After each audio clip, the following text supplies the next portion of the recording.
I'm John Rooney, and for the last 16 years, I've had the pleasure of being Mike's partner on the radio broadcast for the Cardinals, and what a tremendous thrill. Native, Mike's career with his hometown Cardinals began in 1962 as a player, and Mike was a key part of 3 World Series appearances and called himself a 2-time world champion before he retired as a player after the 1970 season. Mike quickly transitioned to the front office. He was the assistant director of promotions and sales in 1971 before he joined Jack Buck in the broadcast booth in 1972. There's a voice that St. Louis grew up with. Not a singer, not a politician, a baseball man. Mike Shannon sat behind a microphone for 50 years and made Cardinals baseball feel like something that belonged to everyone who lived there. He was warm, funny, the kind of broadcaster who made you feel like you were sitting right next to him in the booth with a cold beer. But behind that warmth, his body was fighting him for decades, and his family watched every round of it, up close, in private, without saying a word publicly. Until now, his daughter finally broke the silence on what life with Mike Shannon actually looked like, away from the cameras, away from the crowd. And the real story is harder than the legend. Mike Shannon was born in St. Louis in 1939, which meant that when he grew up to play for the Cardinals, he wasn't just playing for a team, he was playing for his city. That's a different kind of pressure, and he wore it without blinking. He came up through the Cardinal system and made the big league roster in 1962. He wasn't flashy, he wasn't the guy who carried a highlight reel, and he didn't try to be. Shannon was the kind of player every championship team needs, but rarely gets enough credit for. The one who plays the right way every game, whether the stadium is full or half empty. He was versatile enough to play both outfield and third base, and tough enough to be trusted when October came around. And October is where Shannon earned his place in St. Louis history permanently. The 1964 World Series. The Cardinals against the New York Yankees, who were still the most feared franchise in baseball at the time. St. Louis won it in 7 games, and Shannon was part of that fight from the first pitch to the last out. He was 24 years old. For a kid from St. Louis, winning the World Series in a Cardinals uniform wasn't just a career moment. It was the kind of thing that gets told at family dinners for generations. But he wasn't done. 3 years later, the Cardinals were back in the World Series, this time against the Boston Red Sox in 1967, one of the most celebrated fall classics in the history of the sport. Shannon played third base for that team, alongside Bob Gibson, who was arguably the most dominant pitcher alive at the time, and Lou Brock, who was rewriting the rulebook on base running. Shannon held his place in that lineup with no apology. The Cardinals won again, 2 championships in 4 years. By 29, he had 2 World Series rings and a city that adored him. What made Shannon different from a lot of players who peak early is that he never seemed to believe the story was finished. He kept working, kept showing up, kept being the reliable presence in the clubhouse that managers and teammates leaned on. He wasn't loud about it. He didn't need to be. The reputation built itself through repetition. The guy you could count on, every series, every season. Then came the transition that most people remember him for longest. When his playing career ended, more on exactly how that happened in a moment, Shannon moved into the broadcast booth. He joined Jack Buck, who was already a legend in St. Louis radio, and the two of them became one of the most beloved partnerships in sports broadcasting history. But it wasn't an instant fit. Shannon had never done it before, and early on, it showed. His style was loose, sometimes rambling, full of the kind of country expressions and colorful asides that didn't always match the clean, professional polish of what network broadcasting expected at the time. But St. Louis didn't want polish. St. Louis wanted authenticity, and Shannon had more of that than almost anyone who ever sat behind a microphone. Over time, his style didn't just become accepted. It became the thing people tuned in for. He'd go on tangents about the weather, make references that only made sense if you'd been watching Cardinals baseball your entire life, and deliver lines that became part of the city's vocabulary. "Get up, baby" became as much a part of summer in St. Louis as the heat coming off the Mississippi. He stayed in that booth for 50 years. 50. In a sports media world where broadcasters get recycled every few years, where voices come and go with the rating cycles, Shannon sat in that same booth decade after decade and became something genuinely rare, an institution that people didn't just watch, but needed. The Cardinals didn't just keep him around out of loyalty. They kept him because he was the sound of the franchise, and any broadcast without him felt like something was missing. By the end, his name was tied to the Cardinals the same way Busch Stadium was. He wasn't an employee of the team. He was part of what the team meant to people. Parents who listened to him as kids watched their own children grow up hearing his voice on summer nights. That's not a career, that's a legacy. But here's what the city didn't see. While St. Louis was falling in love with the voice in the booth, the man behind that voice was fighting battles that rarely made the news. His body, his family, the people closest to him, all of it happening just off camera, just out of earshot. And the legend almost ended before any of it had a chance to begin. Spring training, 1970. Shannon was 30 years old, 2 World Series rings on his resume, and what felt like several good years still ahead of him. Spring training physicals are mostly routine. Blood pressure, weight, the kind of checkup that takes 20 minutes and sends you back to the field.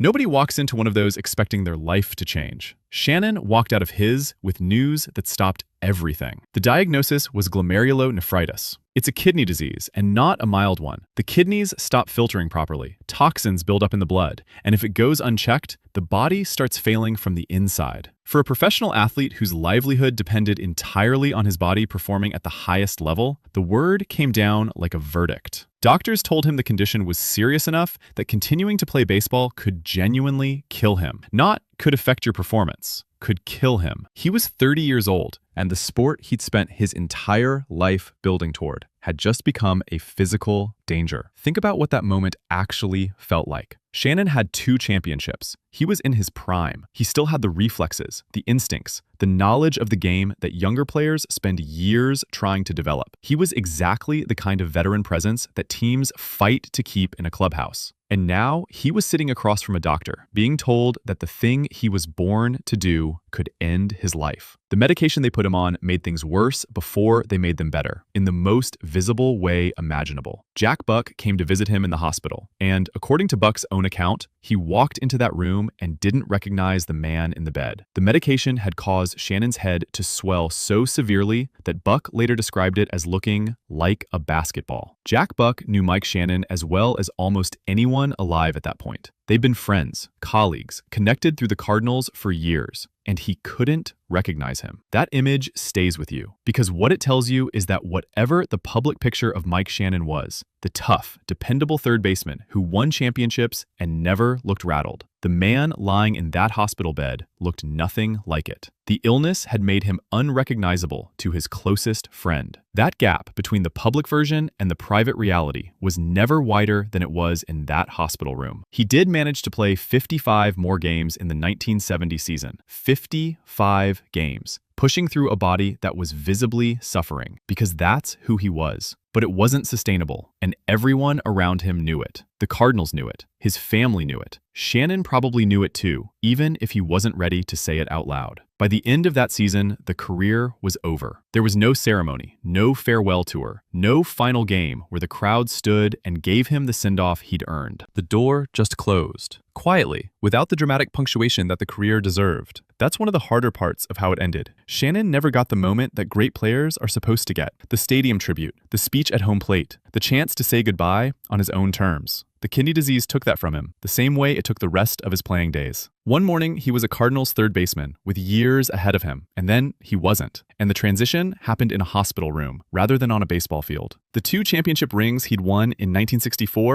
and 1967 were supposed to be the foundation of a longer story. Most players who win at 24 and 27 expect to keep adding chapters, more playoff runs, more October moments, the kind of career arc that builds into something a fan can follow for 15 years. For Shannon, those 2 rings became the whole story of his playing days. Not because he ran out of talent, but because his body made the decision for him. What the illness stole went beyond the remaining years on a baseball field. It stole the version of his future he'd been building toward, the teammates he would have played alongside, the records he might have chased, the slow, earned wind down that players usually get to have when their legs finally give out at 36 or 37. Shannon never got to be old on a baseball field. He got sick at 30, and then he got out. And the sport he'd given everything to moved on without him. What he did next, turning to broadcasting, building a second career in that booth alongside Jack Buck, is a testament to the kind of man he was. But it's worth sitting with the loss for a second before we rush past it to the comeback story, because the illness didn't just end a career. It rewired the entire trajectory of his life. Everything that came after, the 50 years behind the microphone, the voice that became synonymous with Cardinals baseball, all of it happened in the space where a playing career was supposed to be. Shannon built something extraordinary in that space, but it was still a space that the disease created, not one he chose. And while he was in that hospital, fighting through the swelling and the medication and the quiet grief of watching his playing days disappear, his family was sitting nearby, carrying their own weight. Because the kidney disease wasn't the only health crisis that had already hit close to home. There's a version of Mike Shannon that St. Louis never really got to see. Not the broadcaster with the quick laugh and the colorful phrases. Not the championship third baseman with dirt on his uniform and a runner to hold at third. The version nobody saw was the one sitting next to a hospital bed, watching his wife fight for her life, wondering whether any of it, the baseball, the career, the whole identity he'd built, was worth walking away from. During his playing years, before the kidney disease rewrote everything, Shannon's wife Judy became seriously ill while pregnant with their fourth child. The details of exactly what she was facing weren't something the family broadcast at the time, and that tells you something about how Shannon operated. He didn't perform his private life for public sympathy. He kept it close, dealt with it at home, and showed up to the field when he could. But there was a stretch where he couldn't, where the field stopped being the priority entirely, because the woman he'd built his life around needed him more than any manager or front office ever could. Shannon missed a significant portion of that season to be with her. In professional baseball, missing time isn't a small thing. It affects your numbers, your roster spot, your standing with the organization,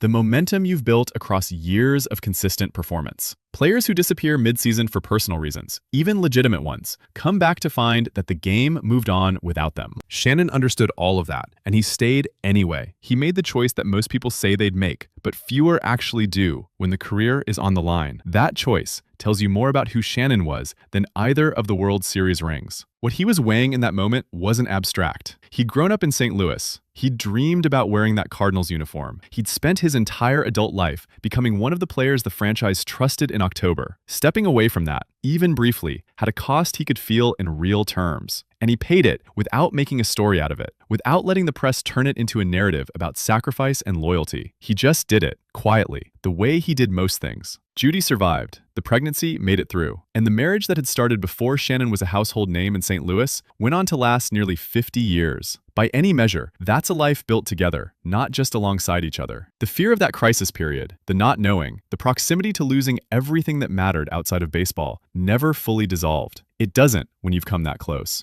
It sits somewhere just below the surface and changes how you hold on to people. For Shannon's children, growing up in that household meant growing up inside a family that had already been tested in ways most families never are. By the time they were old enough to understand what had happened, the story had calcified into something almost unreachable, a chapter their parents had lived through and survived, and didn't necessarily need to revisit at the dinner table. But it shaped the atmosphere. You don't nearly lose a parent during childbirth and then grow up in a house that feels entirely unbothered by fragility. The Shannon children knew, on some level, that life was precarious, that even the people who seemed the strongest were operating closer to the edge than the public version of them suggested. Shannon kept playing, kept performing, kept being the reliable presence in the Cardinals lineup. But the family knew something that the box scores didn't record, that the man whose name appeared in every postseason roster had already proven, when it actually mattered, that baseball came second. Judy passed away in 2007. By then, Shannon had been in the broadcast booth for more than 3 decades, and the city knew his voice better than they knew almost anything else about him. He'd become, in the years after his playing career ended, something even more woven into St. Louis than he'd been as a player. But 2007 is the year that changed the private shape of his life in ways the microphone couldn't carry. The woman who had been there since before the championships, before the broadcast booth, before the 50 years of summer nights on the radio, she was gone. The man who was treated as the heart of the Cardinals franchise had just lost the person who had actually been the center of his own world. His daughter watched that. She watched her father keep showing up to the booth, keep delivering the calls, keep being the warmth that the city leaned on through wins and losses and long losing seasons that tested everyone's patience. What she saw from where she was standing was a man carrying a private weight that the public broadcast voice never quite communicated. And for years, she didn't talk about it. Not because there was nothing to say, but because that wasn't how the Shannon family handled things. You carried it. You showed up. You didn't ask the crowd to grieve with you over something you'd decided was yours to hold. But that silence had a shelf life. After her father was gone, after the strokes and the coma and the long years of decline that followed the COVID fight, the whole picture of what the family had actually lived through, she decided the real story deserved to be spoken out loud. Shannon kept broadcasting, kept showing up, kept smiling, but the losses were stacking up. 50 years is a long time to do anything. Most broadcasters don't last 5 years in the same market before the network reshuffles the deck or the ratings shift and someone new gets the chair. Shannon lasted 50. 5 decades of Cardinals baseball baseball, summer after summer, the same booth, the same city, the same voice that St. Louis had grown to treat like a fixed point in an otherwise changing world. That run ended in 2021,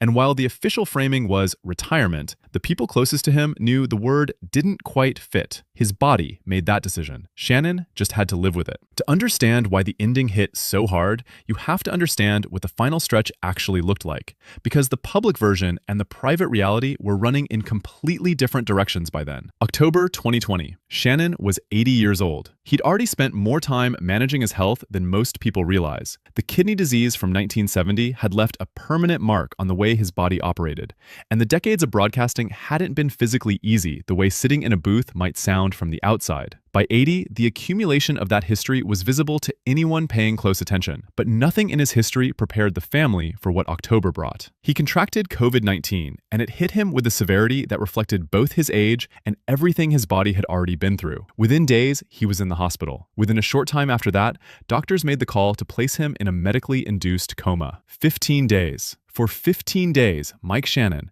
the man whose voice had been the living, breathing soundtrack of Cardinals baseball for half a century, was unconscious in a hospital bed, while his family sat with the possibility that he might not come back out of it. There's something almost unbearable about that image when you set it next to the version of him that the city knew. The broadcaster who could fill dead air with a story about something he'd eaten for lunch and make it genuinely entertaining. The man whose laugh was recognizable from the first note of it, whose warmth came through even in the flat audio of a radio broadcast. That man was unreachable for 15 days, and the people who loved him most couldn't do anything except wait and hope and try not to think too hard about what the alternative looked like. His daughter was among the people keeping that vigil. She's spoken since about what those 15 days felt like. The particular kind of helplessness that comes from watching someone you've known your entire life reduced to machinery and monitors and the slow rhythm of a ventilator. She'd already watched her father fight his body before. She'd grown up in a household that understood, on an unspoken level, that physical fragility was something the Shannon family had an intimate relationship with. But the coma was different. The coma was the closest the family had come to the edge since her mother's illness decades earlier, and this time, there was no career to put on hold, no season to miss, no decision to make. There was only the waiting. He came out of it, slowly, unevenly, the way people come back from 15 days of unconsciousness when they're 80 years old with a medical history as complicated as his. The Shannon who emerged wasn't the same one who'd walked into the hospital. Long COVID left marks. Fatigue that didn't lift. A body that had used so much of itself fighting the virus that the reserves it came back with were thin. The broadcast booth was no longer a realistic place for him, and everyone understood that, even if nobody rushed to say it directly. His retirement from the booth in 2021 was covered warmly, as it should have been. 50 years is a story worth celebrating, and St. Louis did exactly that. There were tributes, retrospectives, the kind of send-off that acknowledges what a run like that actually means to a city. Shannon received it with the same grace he'd brought to everything public-facing throughout his career. Warm, grateful, the voice of the Cardinals, saying goodbye to the Cardinals. But inside the family, the retirement sat differently, because the goodbye wasn't just to a job.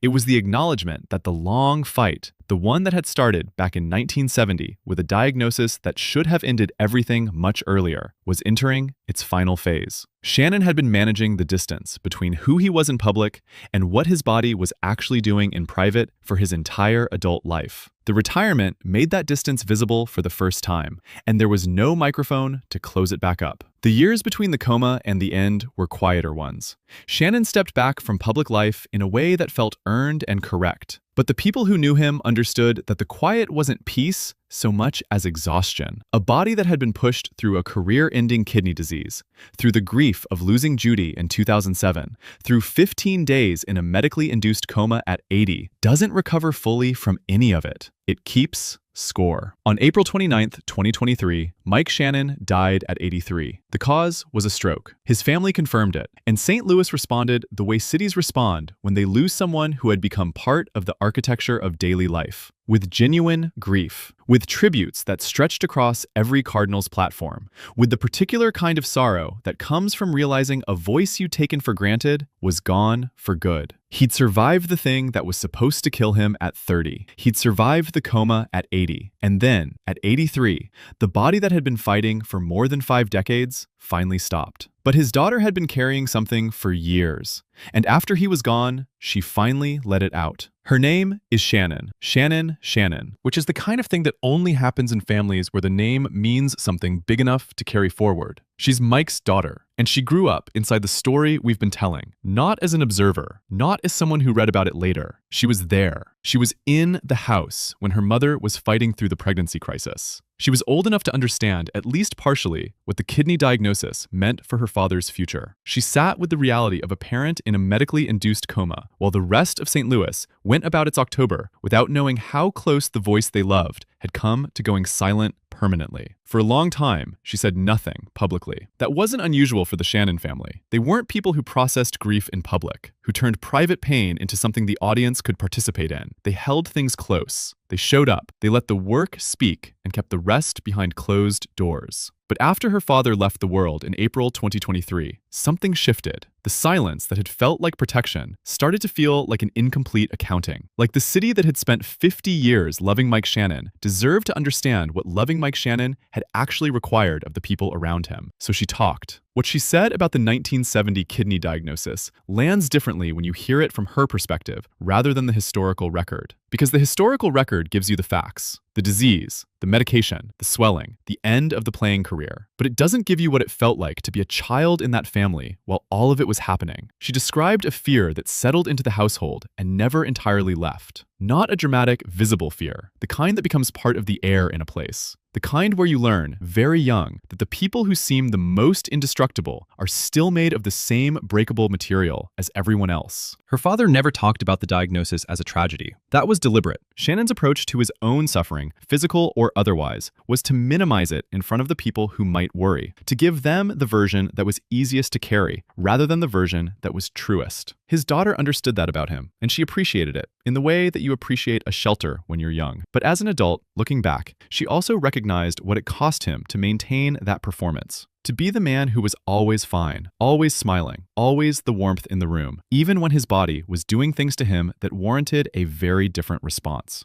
She talked about her mother's illness in a way that gave texture to something the public had never really seen. Judy Shannon was the person Mike organized his life around. That wasn't a conclusion his daughter arrived at by analyzing the relationship from a distance. It was something she watched up close for decades, in the daily mechanics of a marriage that had been tested early and held anyway. When Judy got sick during that pregnancy, the choice Mike made to stay was not, according to his daughter, a difficult one in the way people might imagine. He didn't agonize over it, didn't weigh the career math and arrive reluctantly at the right answer. He just stayed. The decision came before the deliberation. That's who he was when it mattered. But his daughter also described what happened to him when Judy died in 2007 in terms that the broadcast tributes and the public statements at the time didn't fully capture. She said her father kept going, kept doing the job, kept being the person St. Louis needed him to be. And he was good at it. Good enough that most people watching him in the booth had no idea that the gravitational center of his private life had just been removed. But inside the family, inside the house,